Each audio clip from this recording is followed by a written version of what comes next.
हो बाबा।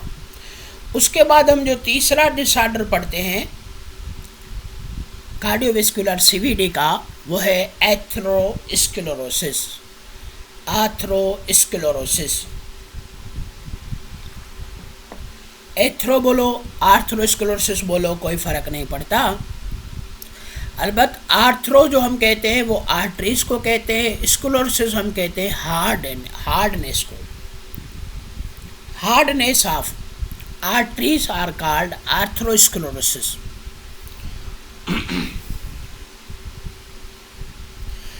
अच्छा, the disorder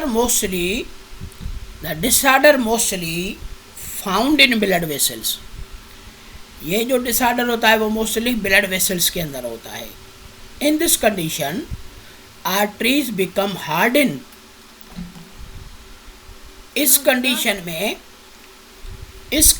में ये जो आर्टरीज होती हैं वो हार्ड हो जाती हैं, नैरो हो जाती है, एंड लॉस देयर फ्लेक्सिबिलिटी, और इसकी फ्लेक्सिबिलिटी जो होती है वो ख़त्म हो जाती है। तो आर्टरीज का नॉन फ्लेक्सिबल होना, आर्टरीज का नैरो होना या आर्टरीज का हार्ड होना, इन सबको आप क्या कहोगे? एथेरोस्क्लेरोसिस कहोगे। These above symptoms occurs due to the formation of patches of fat in the inner lining of arteries. ये तब होता है जब इनर लाइनिंग ऑफ आर्टरीज के अंदर पैचेस ऑफ फैट बनती हो, जिसको हम आर्थरोमेटस प्लग कहते हैं, and it is called atheromatous plug. तो atheromatous plug is not only the composed of fat but it is the mixture of different things. Calcium हो, मैग्नीशियम हो, फैट हो, लो डेंसिटी ऑफ लिपोप्रोटीन हो। इसके अलावा बाबा इसके अंदर जो मौजूद होती है वो कोलेस्ट्रॉल होता है। तो ये सारी चीज़, और कलम्स ऑफ प्लेटलेट्स भी होते हैं। इन सब के मिक्सचर को मिलाकर हम क्या बनाते हैं? एथेरोमेटस प्लग कहते हैं, प्लग कहते हैं। Atheromatous plug means the mixture of different chemicals, fat, cholesterol, columns of platelets, calcium, magnesium, low density of lipoprotein, where all these will be combined with one another, they form atheromatous plug. So atherosclerosis is formed due to the atheromatous plugs. Due to the formation of atheromatous, the flow of blood is disturbed. अगर atheromatous plug बन जाए तो arteries में से blood का flow जो होता है वो डिस्टर्ब हो जाता है। देखो बाबा, अगर आप डेफिनेशन देख लो तो मैंने क्या कहा, ये जो होती है ना इसको कहेंगे atherosclerosis occurs when the blood vessel that carry oxygen and nutrient from your heart to the rest of your body. Arteries become thick and stiff, sometimes restricting blood flow to your organs and tissue. इतनी तो hard हो जाती है, इतनी तो narrow हो जाती है कि कभी कभी वो ब्लड को फ्लो ही करने नहीं देती, कभी कभी ब्लड ही उन्हों से फ्लो नहीं होता। तो हम क्या कहते हैं? Healthy arteries are flexible and elastic, but over time the wall in your arteries can harden, a condition commonly called hardening of the arteries called atherosclerosis. देखो बाबा, ये आर्टरी आपको नज़र आ रही है, ये इसका ल्यूमन है। इस ल्यूमन के अंदर ये आर्थरोमेटस प्लग है। ये देखो आर्टरीज, ये नॉर्मल ब्लड का फ्लो करती है, नॉर्मल ब्लड वेसल्स हैं जिसमें से ब्लड फ्लो कर रहा है।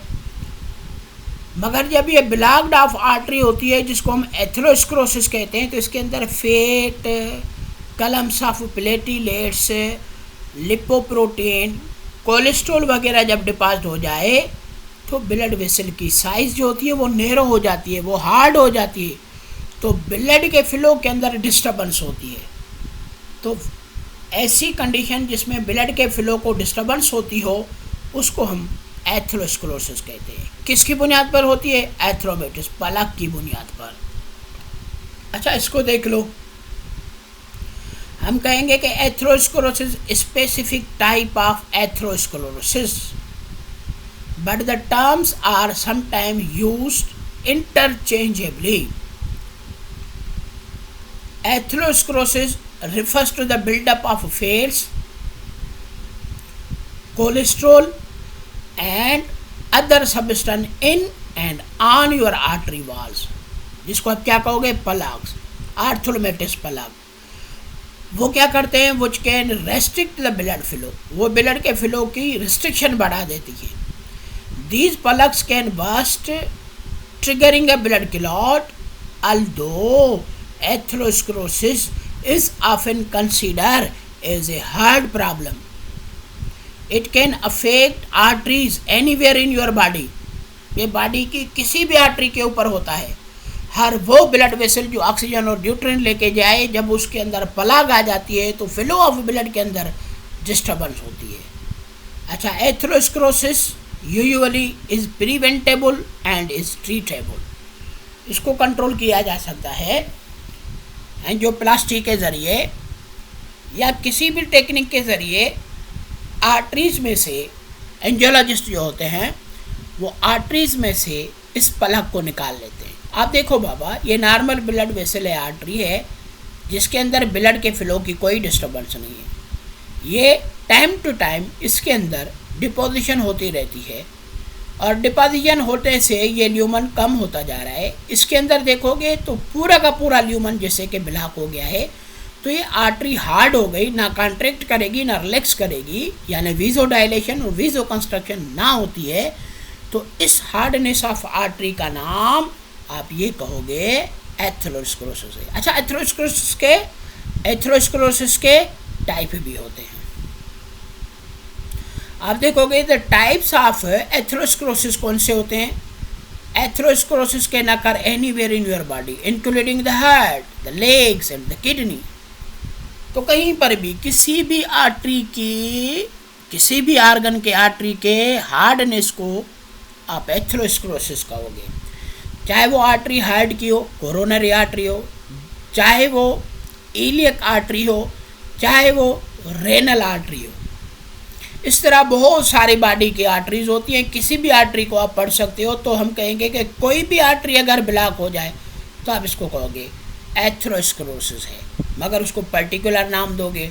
Atherosclerosis coronary artery, atherosclerosis of coronary artery, atherosclerosis of carotid artery, atherosclerosis of jugular artery, atherosclerosis of hepatic artery, atherosclerosis of renal artery.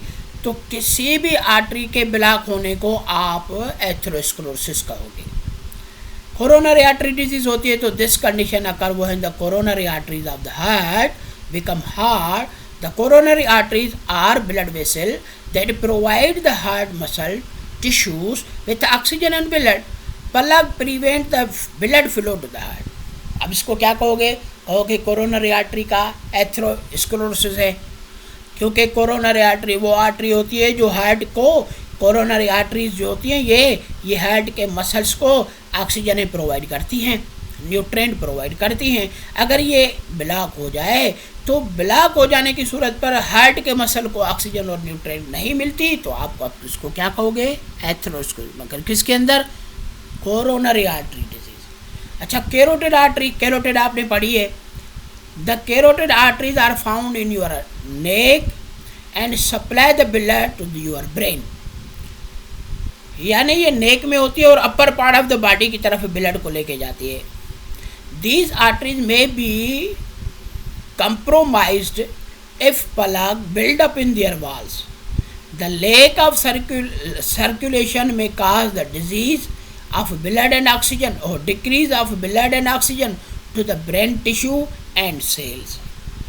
अगर कैरोटिड में हो तो फिर ब्रेन की तरफ यानी जगुलर आर्टरी के ज़रिए ऑक्सीजन और ब्लड नहीं पहुंचता तो ब्रेन काम करना छोड़ देता है, तो स्ट्रोक होती है और कई ज़्यादा और डिजीज़ होती हैं.